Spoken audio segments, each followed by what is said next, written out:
Sejak beberapa bulan yang lalu, ada pertanyaan berdasarkan tulisan seseorang yang merasa telah membuktikan bahwa nasab habaib dari jalur Abdullah atau yang biasa disebut Ubaidillah bin Ahmad al-Muhajir terputus dari Rasulullah Shallallahu Alaihi Wasallam. Beneran gak sih? Diambil dari Risalah Ahlul Bait dan Nasab Ba'alawi yang dirilis oleh Rabithah Alawiyah. Bisa didownload di website Rabithah Alawiyah di www.rabithahalawiyah.org. Penuduh mendasari pernyataannya dari setidaknya 2 kitab yang dijadikan hujjah, yakni Syajaratul Mubarakah yang diklaim karya Imam Fakhrur Razi dan Tahdzibul Ansab karya Al-Ubaidili.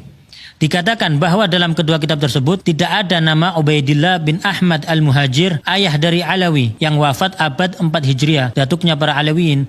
Bahkan dikatakan bahwa kemungkinan nama Ubaidillah adalah fiktif yang diada-adakan. Wow, yuk bedah satu-satu. Syajaratul Mubarakah diklaim sebagai kitabnya Imam Fakhrur Razi, yang mana beliau adalah imam besar Ahlus Sunnah wal Jamaah berakidah Al-Asy'ari, juga panutan para habaib.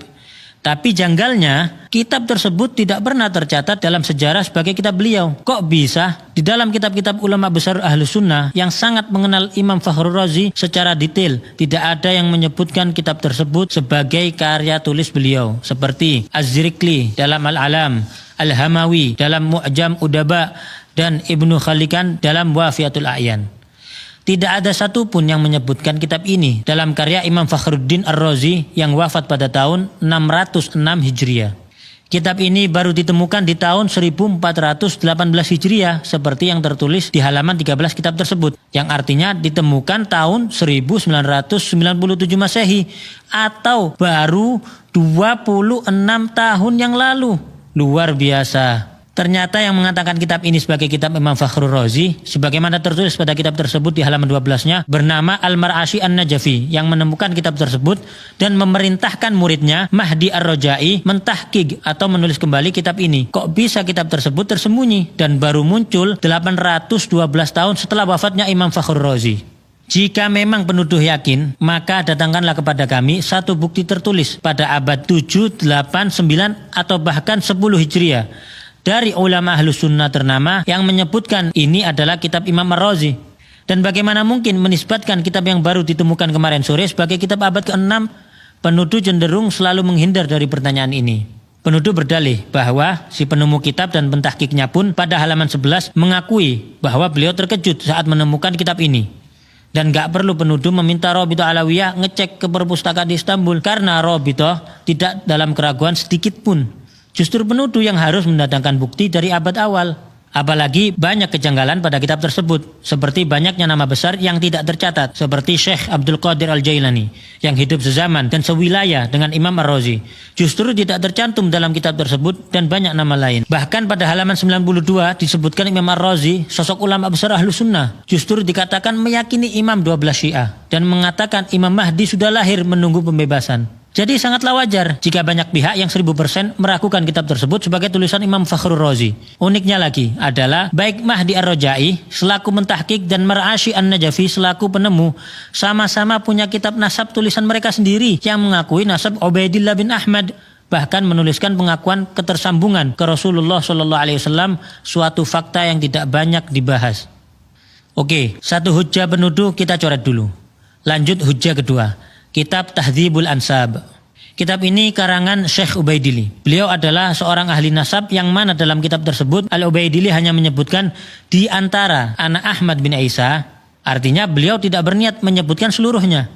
Namun justru dalam catatan lain kita temukan perkataan Al-Ubaidili yang memang memiliki ribuan lembar catatan manuskrip yang dinukilkan oleh ahli nasab ternama Said Murtadha Az-Zabidi, yaitu Syekh Syaraf Ubaidili berkata, Syarif Ahmad bin Isa An-Nagib berhijrah dari Madinah ke Basra di 20 tahun kedua dari abad ke-4 Hijriah, yakni tahun 317 Hijriah.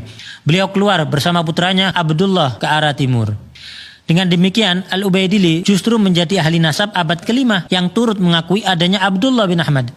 Kami tidak mungkin menerima tuduhan sang penuduh bahwa ahli nasab sekelas Az-Zabidi berbohong dalam mengutip perkataan Al-Ubaidili tersebut. Sekarang 2 hujjah tersebut sudah kita bahas. Nah, sekarang gantian. 1. Mampukah penuduh mendatangkan bukti dari abad 7, 8, 9, 10, 11, 12 atau bahkan 13 bahwa ada ahli nasab yang mempertentangkan kebenaran nasab Alawiyin? Perlu diketahui bahwa tidak ada satupun ahli nasab terdahulu yang mengingkari nasab tersebut. 2. Ilmu nasab sudah baku dan disepakati oleh seluruh mazhab tentang syarat penetapan suatu nasab. Lalu penuduh membuat suatu syarat, yakni harus ada kitab yang ditulis di zaman tersebut. Pertanyaannya, ahli nasab mana yang mengatakan kaidah tersebut adalah syarat isbat suatu nasab? Lalu kenapa penuduh membuat syarat atau kaidah baru yang tidak dikenal dalam ilmu nasab sebelumnya? Dapatkah penuduh mendatangkan satu saja ahli nasab terdahulu dari mazhab manapun yang mengatakan hal tersebut sebagai syarat penetapan nasab? Pertanyaan-pertanyaan tersebut dihindari oleh penuduh yang lalu berusaha beralih ke pembahasan lain. 3. Dan kata siapa Imam Ubaidillah hilang fiktif selama 500 tahun lebih? Jika mau sabar dalam mempelajari, nasab tersebut disebutkan oleh catatan nasab dari kalangan Alawiyin.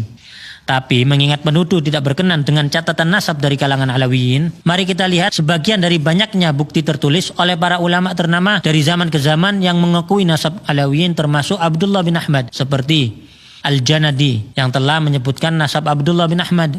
Dalam kitab As-Suluk karya Al-Janadi telah disebutkan nasab Abdullah bin Ahmad.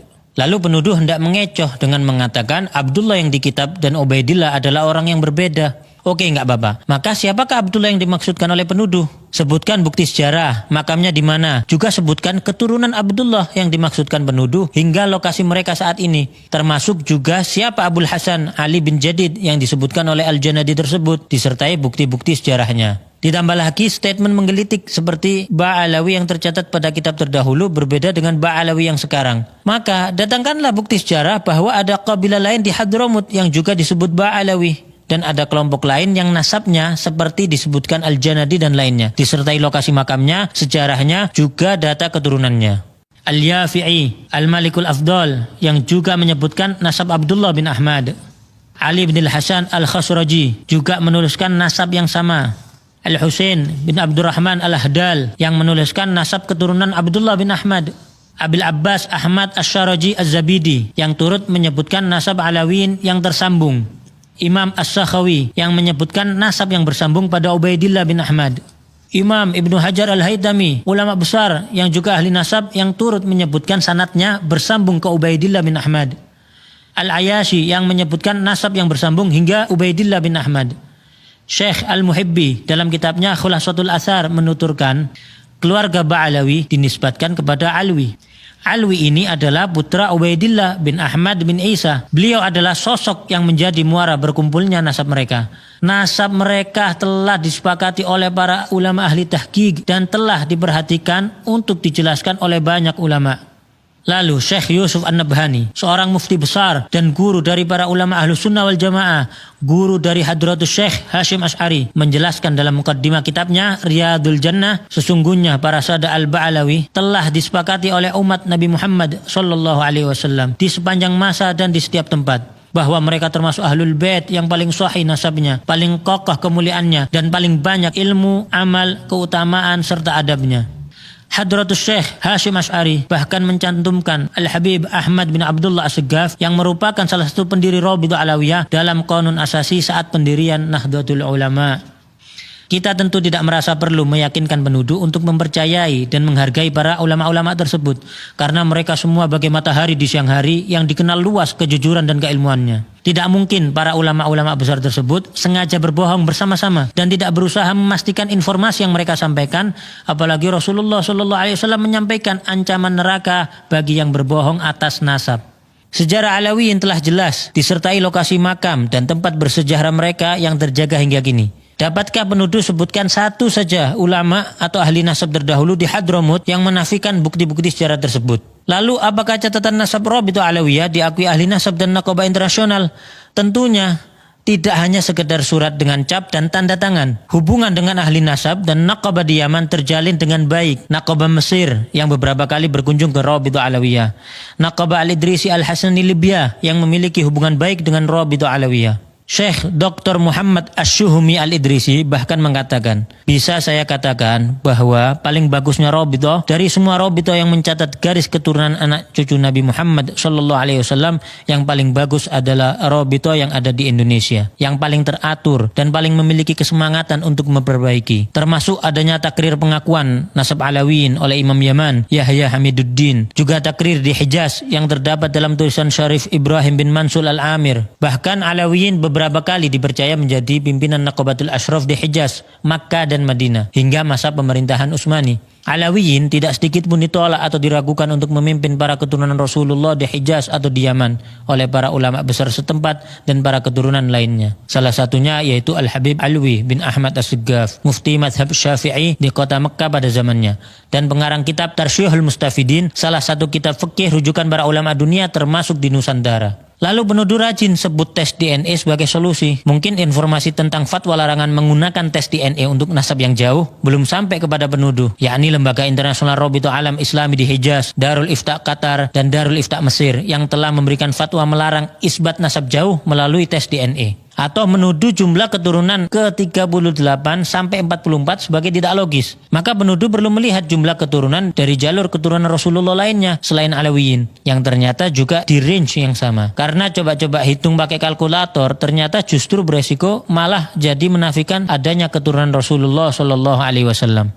Bukti bahwa nasab tersebut sudah memenuhi syarat syuhrah wal istifadhah juga tidak terbantahkan dengan tidak adanya penolakan dari abad ke abad. Juga diakui oleh para ulama besar dan ahli nasab dari masa ke masa. Tidak disebutkannya sebuah nama pada suatu kitab nasab tidak dapat diartikan orang tersebut tidak ada atau bahkan fiktif, karena terdapat ulama dan ahli nasab thiqah lainnya yang menulis dan menambahkan. Maktab Daimi di dalam Rabithah Alawiyah ditujukan untuk melanjutkan catatan-catatan nasab dari para pencatat terdahulu kalangan Alawiyin untuk diteruskan di Indonesia demi menjaga keberlangsungan dan pemutakhiran catatan nasab tersebut. Jadi, meski didirikan tahun 1928, catatan nasab yang digunakan bersambung sanadnya dari ahli keluarga dan nasab zaman ke zaman. Tentu kita bersyukur kepada Allah Subhanahu wa taala. Terdapat para kiai, ulama dan banyak pihak yang berdiri membela para habaib. Jika ada beberapa oknum habaib yang belum mengikuti kemuliaan akhlak dan kesolehan datuk-datuknya, maka kami memohon doa antum semuanya agar Allah Subhanahu wa taala memudahkan langkah mereka menuju kebaikan. Nasab yang bagus itu bukan untuk membanggakan diri, bukan untuk meremehkan orang lain. Nasab yang bagus itu adalah tuntutan bagi kamu. Kamu harus seperti datuk-datuk kamu yang baik, yang soleh. Dulu kakek-kakek kita itu dicintai masyarakat karena kontribusi sosialnya nyata di masyarakat. Masyarakat menyaksikan akhlaknya yang mulia, ilmunya yang luas. Kemudian bagaimana ketika duduk bersama datuk-datuk kita, mereka bisa mendapatkan solusi atas semua permasalahan hidup mereka. Kita sudah jauh berbeda dengan mereka saat ini. Bukan malah nasab itu dikapitalisasi, dijadikan kebanggaan karena tidak ada gunanya sama sekali. Anda tidak mendapatkan ini dari usaha Anda.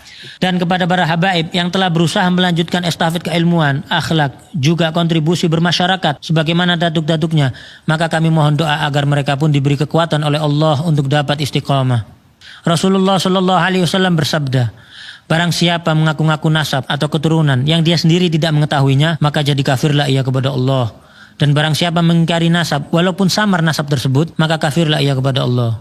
Barang siapa yang mengaku ayah kepada selain ayahnya, atau bersandar kepada yang bukan walinya, maka laknat Allah, juga para malaikat dan semua manusia menimpa mereka. Dan pada hari kiamat, Allah tidak akan menerima dari mereka, baik yang fardu maupun yang sunnah. Kita justru banyak melihat kalangan Alawiyin melahirkan banyak ulama, orang-orang soleh, wali-wali besar, dan banyak yang berakhir husnul khatimah dengan wafat setelah syahadat, dalam kondisi sholat, membaca Al-Quran, maupun ibadah lainnya. Jauh dari tuduhan kaum terlaknat atau pembohong. Namun kami peringatkan, janganlah kita mencaci para penuduh, menghina mereka, atau berlaku kasar pada mereka. Karena setiap manusia pasti berbuat kesalahan. Dan kesalahan tidak menjadikan pelakunya terhina selama ia memperbaiki kesalahannya serta bertaubat kepada Allah Subhanahu wa ta'ala. Semoga Allah Subhanahu wa ta'ala memberikan taufik dan hidayah bagi kita semua. Dan semoga umat ini dipenuhi rasa saling menghargai, menghormati, dan saling mencintai karena Allah Subhanahu wa ta'ala. Gak perlu izin untuk share, download, re-upload video ini. Justru menjadi hujah bagi kamu yang telah berperan dalam menyebarkan hal ini kepada seluruh kalangan.